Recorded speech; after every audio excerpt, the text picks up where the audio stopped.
जय हिंद, नमस्कार, राम राम आप सभी को। मैं सुमन चौधरी एक बार फिर से आप सभी लोगों का क्लियर विजन के इस ऑनलाइन प्लेटफॉर्म पर स्वागत करती हूँ। आई होप आप सब लोगों की तैयारी बढ़िया चल रही होंगी, आप स्वस्थ होंगे, मस्त होंगे, बढ़िया से पढ़ाई कर रहे होंगे और हम और आप यहाँ पर रोज मिलते हैं अपनी पटवार टेस्ट सीरीज में जो हिंदी के क्वेश्चन है उनकी व्याख्या लेकर के। आई होप आपको अच्छे से समझ में आ रहा होगा। और ये क्वेश्चन सिर्फ पटवार के लिए इंपॉर्टेंट नहीं है, जितने भी राजस्थान में एग्जाम होने वाले हैं, चाहे आपके कोई सेंट्रल गवर्नमेंट के एग्जाम हो, वहां पर भी यदि सिलेबस का पार्ट हिंदी हो तो आपको भी पता है हिंदी सब जगह कॉमन होती है। तो ये जो क्लास है आप सबके लिए मोस्ट इंपॉर्टेंट क्लास है।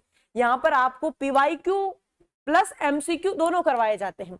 यानी कि टेस्ट सीरीज का मतलब क्या होता है, आपके प्रीवियस ईयर एग्जाम के कुछ क्वेश्चन और जो आने वाले एग्जाम में संभावित क्वेश्चन है उनकी व्याख्या, उनको आपको हम शामिल करके दे रहे हैं। ठीक है, तो चलिए देखते हैं आज हम टेस्ट नंबर 44 के क्वेश्चन। सूर्योदय किस संधि का उदाहरण है? सूर्योदय किस संधि का उदाहरण है? देखो,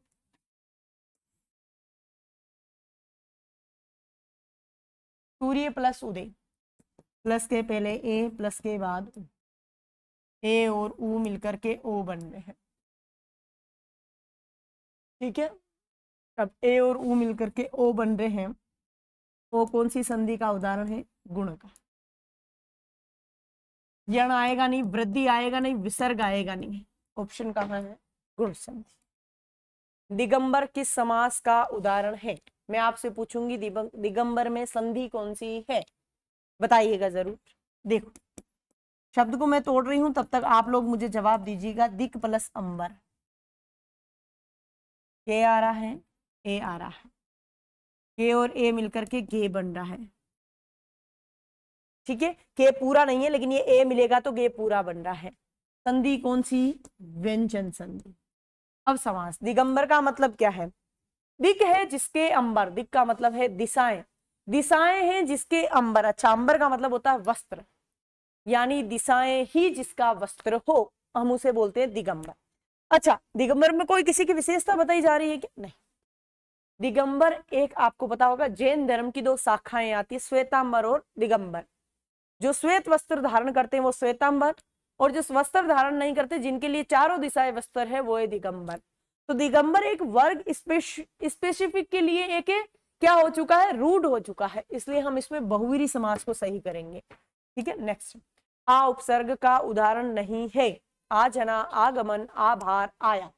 बताओ, हमें पूछा है आ उपसर्ग का उदाहरण नहीं है, बताओ। देखो, जना शब्द है, भार शब्द है, गमन शब्द है, यहां पर सिर्फ या बच रहा है। नहीं, ये मिश्रित में क्रिया हो सकती है, उपसर्ग और मूल शब्द नहीं हो सकता। उपसर्ग तो हमेशा मूल शब्द के आगे लगेगा। तो यहाँ पे सीधा सीधा है डी ऑप्शन। निम्न में से कार्तिकेय का उदाहरण नहीं है, बताइएगा। कुमार सडानन रतिपति सरभऊ क्या होगा? कुमार सडानन रतिपति सरभऊ क्या होगा, बताओ। कार्तिकेय, मैं यहां पे लिख दूं सडानन, कुमार, रतिपति, सर्व। शिव के पुत्र है, ठीक है, तो इन्हें गौरी पुत्र भी कहा जाता है। कुमार तो इन्हें कहा ही जाता है। अब यहाँ पे रतिपति दे रखा है, तो कार्तिकेय नहीं है भैया, वो कामदेव है, जिन्हें हम मनोज है, मनमथ है, मदन है, पुष्प धनवा है, अनंग है, ठीक है, कंदर्प है, इत्यादि नामों से पुकारते हैं। ऑप्शन सी होगा। नेक्स्ट, दिन और दिन शब्द युग्म का अर्थ है, बताइए आप। दिन और दिन, दिन का दिवस, दिन का गरीब, बताओ क्या होगा।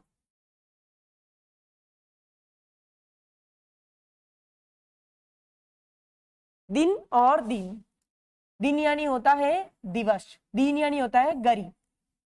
इसमें तो कुछ व्याख्या की आवश्यकता भी नहीं है, समझ में भी आ रहा होगा। ऊंट रे ऊंट तेरी कौन सी कल सीधी का अर्थ है।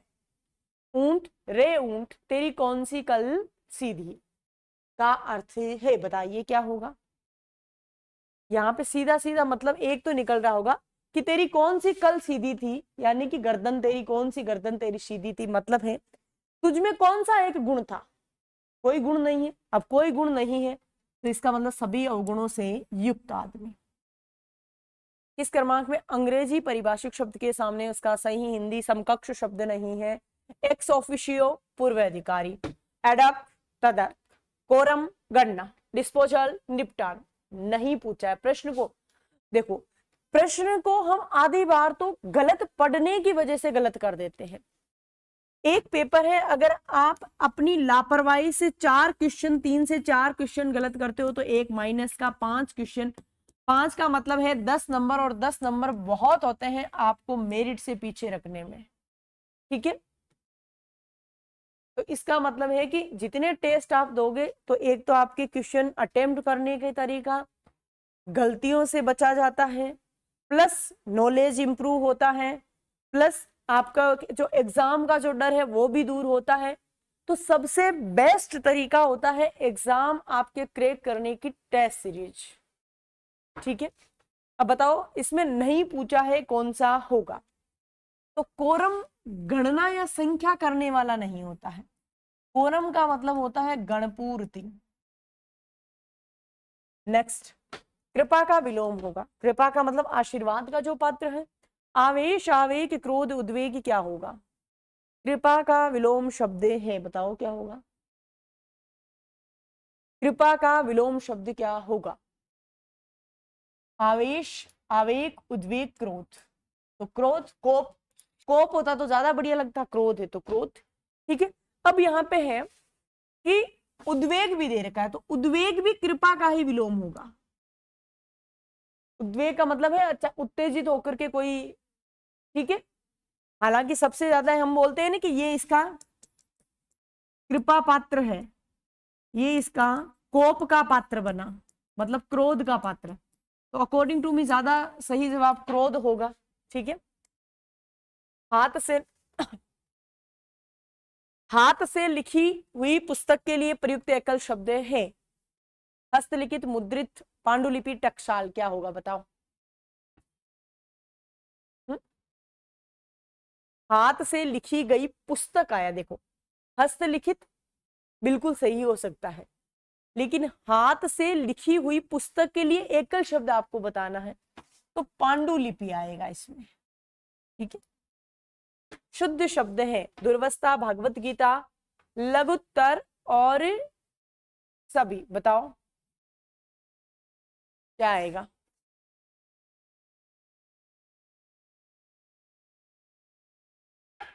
क्या आएगा बताओ? देखो शुद्ध शब्द पूछा है, दूर प्लस अवस्था, दूर उपसर्ग है, अवस्था है, दुर्वस्था शब्द सही है।